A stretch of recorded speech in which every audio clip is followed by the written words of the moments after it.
Hello friends, સ્વાગત છે તમારું શ્રીજી ક્લાસીસના યુટ્યુબ ચેનલમાં. આજના વિડીયોમાં આપણે એસીસીમાં ચેપ્ટર 3ના જે એમસીક્યુ છે તેના વિશે ડિસ્કશન કરીશું. Question number 1, AC parallel circuit solved by, એટલે કે એસી પેરેલલ સર્કિટને સોલ્વ કરવાની કઈ મેથડ છે તો વેક્ટર મેથડ, એડમિટન્સ મેથડ અને કોમ્પ્લેક્સ એલ્જીબ્રા મેથડ. આ ત્રણ મેથડની મદદથી આપણે સોલ્વ કરી શકાય. Vector method to solve parallel circuit is also known as, એટલે કે પેરેલલ સર્કિટને સોલ્વ કરવાની જે વેક્ટર મેથડ છે તેનું બીજું નામ શું છે તો ફેઝર મેથડ પણ છે. Reciprocal of the impedance is called, એટલે કે ઇમ્પિડન્સના રેસિપ્રોકલને શું કહેવાય તો એડમિટન્સ કહેવાય. બરાબર. સિમિલરલી એડમિટન્સના રેસિપ્રોકલને શું કહેવાય તો ઇમ્પિડન્સ કહેવાય. બરાબર. ઇક્વેશન જોઈ લઈએ આપણે કે y બરાબર 1/z થાય તો બંને સાચું કહેવાશે કે ઇમ્પિડન્સના રેસિપ્રોકલને એડમિટન્સ કહેવાય અને ઇમ્પિડન્સના રેસિપ્રોકલને એડમિટન્સ કહેવાય અને એડમિટન્સના રેસિપ્રોકલને ઇમ્પિડન્સ કહેવાય. યુનિટ ઓફ એડમિટન્સ, એડમિટન્સનો યુનિટ શું છે મોહ છે અને એનો સિમ્બોલ શું છે તો આ રીતે ઊંધો ઓમ દર્શાવવામાં આવે છે. How many component does impedance has, ઇમ્પિડન્સને કેટલા કમ્પોનન્ટ હોય છે તો બે કમ્પોનન્ટ, રેઝિસ્ટન્સ અને રિએક્ટન્સ. બરાબર. રિએક્ટન્સમાં બંને હોઈ શકે, ઇન્ડક્ટિવ અને કેપેસિટિવ, પણ જનરલી ટોટલ કેટલા કમ્પોનન્ટ હોય તો બે હોય. How many component does admittance has, એડમિટન્સને કેટલા કમ્પોનન્ટ હોય તો એને પણ બે હોય, એના નામ છે કન્ડક્ટન્સ અને સસેપ્ટન્સ. ખાસ ધ્યાન રાખીશું. બરાબર કે ઇમ્પિડન્સના કમ્પોનન્ટ કહીએ તો રેઝિસ્ટન્સ અને રિએક્ટન્સ, એડમિટન્સના કમ્પોનન્ટ કહીએ તો કન્ડક્ટન્સ અને સસેપ્ટન્સ. એના પછી ઇન્ડક્ટિવ સસેપ્ટન્સ કન્સિડર, જો ઇન્ડક્ટિવ સસેપ્ટન્સ કેવો કન્સિડર કરવામાં આવે છે તો નેગેટિવ હોય છે. બરાબર. એટલે જ્યારે પણ તમને કોઈ પણ સસેપ્ટન્સ એમ કીધું હોય કે આ ઇન્ડક્ટિવ સસેપ્ટન્સ છે તો તેને નેગેટિવ ગણવાનો રહેશે. કેપેસિટિવ સસેપ્ટન્સ કેવો ગણવામાં આવે છે તો પોઝિટિવ ગણવામાં આવે છે. તો જ્યારે પણ એક્ઝામ્પલમાં તમને કીધું હોય કે આ કેપેસિટિવ સસેપ્ટન્સ છે તો તેની કિંમત તમારે કેવી લેવી, પોઝિટિવ લેવાની રહેશે. અને પછી વાત કરીએ તો કન્ડક્ટન્સને ઇન્ડિકેટ શેના વડે કરાય છે તો જી વડે કરવામાં આવે છે અને સસેપ્ટન્સને શેના વડે ઇન્ડિકેટ કરવામાં આવે છે તો બી વડે ઇન્ડિકેટ કરવામાં આવે છે. એના સિમ્બોલ પણ તમારે યાદ રાખવાના છે. બરાબર. એના પછી વાત કરીએ તો કન્ડક્ટન્સનું સૂત્ર શું થાય તો G = y cos phi. બરાબર. G = y cos phi.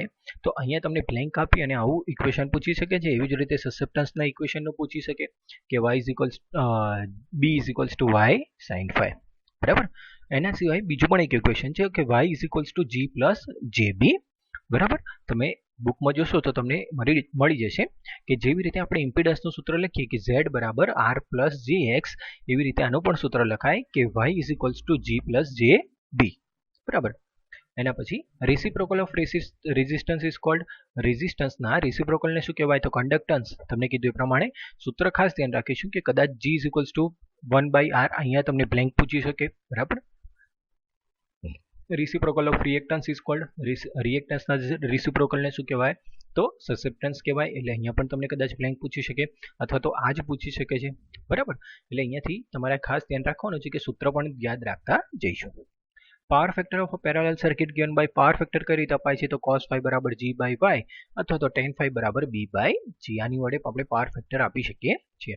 હવે અહીંયાથી કઈ રીતે ગણી શકાય તો આ tan phi = b/g છે, એના પરથી આપણે પહેલા phi ની વેલ્યુ શોધી લઈશું. tan ને આ બાજુ લઈ જઈએ એટલે tan ઇન્વર્સ b/g થાય અને પછી cos phi શોધી લેવાનું. When tan phi is negative, એટલે કે જો તમારો tan phi નેગેટિવ હોય તો સસેપ્ટન્સ કેવો કહેવાય, ઇન્ડક્ટિવ કહેવાય. when tan phi is negative, power factor is lagging. બરાબર. હવે અહીંયા એ બંને એક જ ક્વેશ્ચન છે, પણ ખાસ ધ્યાન એ રાખવાનું છે કે ઓપ્શન કયા ફોર્મમાં આપે છે. બરાબર. એટલા માટે કે સપોઝ અહીંયા tan phi is negative એ જ ક્વેશ્ચન છે, પણ અહીંયા સપોઝ સસેપ્ટન્સના ફોર્મમાં તમને ઓપ્શન આપેલા હોય કે susceptance is inductive, susceptance is capacitive, susceptance is resistive અને નન, તો આન્સર આવે સસેપ્ટન્સ ઇઝ ઇન્ડક્ટિવ. બીજી રીતે સપોઝ પાવર ફેક્ટરના ફોર્મમાં આન્સર આપે કે power factor is lagging, power factor is leading, power factor is unity અને નન, તો આન્સર આવે પાવર ફેક્ટર ઇઝ લેગિંગ. તો બંને માટે આપણે ઓપ્શન પ્રમાણે ધ્યાન રાખીશું. એવી જ રીતે when tan phi is positive તો નેટ સસેપ્ટન્સ ઇઝ કેપેસિટી, એટલે કે tan phi પોઝિટિવ હોય તો સસેપ્ટન્સ કેવો થાય કેપેસિટિવ થાય. tan phi પોઝિટિવ હોય તો પાવર ફેક્ટર કેવું થશે તો લીડિંગ થશે. બરાબર. તો આપણે ખાસ ધ્યાન રાખીશું. સાઇન ઓફ ઇન્ડક્ટિવ સસેપ્ટન્સ, તમને કીધું એ પ્રમાણે ઇન્ડક્ટિવ સસેપ્ટન્સની સાઇન કેવી હોય નેગેટિવ, કેપેસિટન્સની કેવી હોય positive. Condition of parallel resonance, parallel રેઝોનન્સની શરત શું છે તો IC = IL sin phi L. બરાબર. એની શરત શું છે IC = IL sin phi L. Which type of source use for resonance. Resonance માટે કયો સોર્સ વપરાય છે? તો વેરિયેબલ ફ્રીક્વન્સી સોર્સ વાપરવામાં આવે છે. એના પછી વાત કરીએ કે ફ્રીક્વન્સી ઓફ પેરેલલ રેઝોનન્સ. તો એની ફ્રીક્વન્સીનું સૂત્ર તમારે ખાસ યાદ રાખી લેવાનું છે કે f0 બરાબર 1/2π √1 - LC - r²/L². સૂત્ર તમારે ખાસ યાદ રાખી લેવાનું છે. Dynamic impedance given by dynamic ઇમ્પિડન્સનું સૂત્ર શું છે? તો Z બરાબર L/RC. Inductive susceptance. તો ઇન્ડક્ટિવ સસેપ્ટન્સને આપણે એનું સૂત્ર ડિરાઇવ કરી શકીએ તો આ રીતે -1/XL લખાય, બરાબર, ઇક્વલ્સ ટુ -2πFL. આપણે આગળ જોયું પ્રમાણે, બરાબર, કે અહીંયા ઇન્ડક્ટિવ સસેપ્ટન્સ કેવું આવે? નેગેટિવ આવે, એટલા માટે અહીંયા નેગેટિવ સાઇન છે. કેપેસિટિવ સસેપ્ટન્સ બરાબર 1/XC. XC નું સૂત્ર આપણને ખ્યાલ હોય કે 1/2πFC, એટલે આ છેદનો છેદ ક્યાં જાય? અંશમાં, એટલે ફાઇનલ જવાબ શું થશે? 2πFC. તો આપણે ખાસ ધ્યાન રાખીશું કે કદાચ સૂત્રના ફોર્મમાં જવાબ પૂછે તો. અને પછી parallel resonance circuit use to magnified. Parallel resonance circuit શું મેગ્નિફાઈ કરવા માટે વપરાય છે? તો કરંટ, બરાબર. Current magnification of parallel resonance circuit known as, એટલે કે પેરેલલ રેઝોનન્સ સર્કિટ વાળી જે કરંટ મેગ્નિફિકેશન થાય તેને શું કહેવાય? ક્યુ ફેક્ટર કહેવાય. Parallel resonance use in, parallel resonance ક્યાં વપરાય? રેડિયો રિસીવર ટ્યુનમાં વપરાય છે.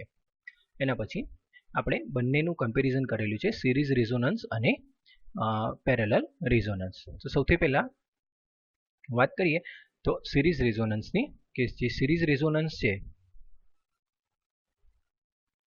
તો સિરીઝ રેઝોનન્સમાં કઈ રીતની કન્ડિશન હોય છે? તો ફ્રીક્વન્સીની વાત કરીએ તો ફ્રીક્વન્સીનું સૂત્ર આપણને ખ્યાલ છે કે f બરાબર 1/2πLC, અને અહીંયા બંનેનું સૂત્ર લખી દઈશું. ઇમ્પિડન્સ. સિરીઝ રેઝોનન્સમાં ઇમ્પિડન્સ કેવો હોય? મિનિમમ હોય, જ્યારે પેરેલલમાં કેવું હોય છે? મેક્સિમમ હોય છે. એના પછી વાત કરીએ ઇફેક્ટિવ ઇમ્પિડન્સ. સિરીઝ રેઝોનન્સમાં શું થાય? તો XL અને XC કેન્સલ થાય, માટે ઇમ્પિડન્સમાં ખાલી R હોય, જ્યારે અહીંયા આપણે જોયું કે ડાયનેમિક ઇમ્પિડન્સ કેટલો હોય? L/RC હોય. કરંટ શું હોય? તો I = V/Z લખાય, પરંતુ ઇફેક્ટિવ ઇમ્પિડન્સ કેટલો છે? R, એટલે અહીંયા શું લખાશે? R. એવી જ રીતે અહીંયા પણ V/Z લખાય, પણ Z ની જગ્યાએ શું છે? L/RC, એટલે L/RC. પાવર ફેક્ટર કેવો હોય? તો બંને વખતે પાવર ફેક્ટર યુનિટી હોય, સિરીઝ હોય કે પેરેલલ હોય, બરાબર. સિરીઝ રેઝોનન્સ હોય કે પેરેલલ રેઝોનન્સ હોય, બંને વખતે પાવર ફેક્ટર કેવું થશે? તમારો યુનિટી જ થશે. એના પછી વાત કરીએ મેગ્નિફિકેશન. મેગ્નિફિકેશન શેનું થાય? તો સિરીઝમાં વોલ્ટેજનું, પેરેલલમાં કરંટનું, બરાબર. મેગ્નિફિકેશન ફેક્ટર કયો છે? તો ω/L/R બંનેમાં સરખે છે. એપ્લિકેશન શું છે? તો એપ્લિકેશન સિરીઝ રેઝોનન્સ ક્યુ મીટરમાં વપરાય, જ્યારે પેરેલલ રેઝોનન્સ રેડિયો ટ્યુન્ડ સર્કિટમાં વપરાય છે. તો આ રીતે બંનેનું કમ્પેરિઝન છે, બરાબર. આમાંથી તમને ઘણા ક્વેશ્ચન, જેટલા ક્વેશ્ચન બનાવો હોય એ પ્રમાણે બનાવી શકીએ છીએ. કે suppose series resonance circuit has impedance, તો ઓપ્શન આપી દે તો એમાંથી મિનિમમ આન્સર આવે. પેરેલલ રેઝોનન્સ સર્કિટ હેડ ઇમ્પિડન્સ, તો મેક્સિમમ, બરાબર. પછી એવું પૂછે કે effective impedance of series resonance, તો એનો આન્સર આવે R. બીજી રીતે effective impedance of parallel resonance, તો L/RC. તો આ પ્રમાણે આપણે અલગ અલગ ક્વેશ્ચન આના બની શકાય છે, એટલે આ તમારે ખાસ ધ્યાન રાખવાનું છે. જો તમને વિડીયો ગમ્યો હોય તો ચેનલને લાઇક કરો, સબસ્ક્રાઇબ કરો, જેથી તમને અમારા આવનારા વિડીયોની માહિતી મળતી રહે. Thank you.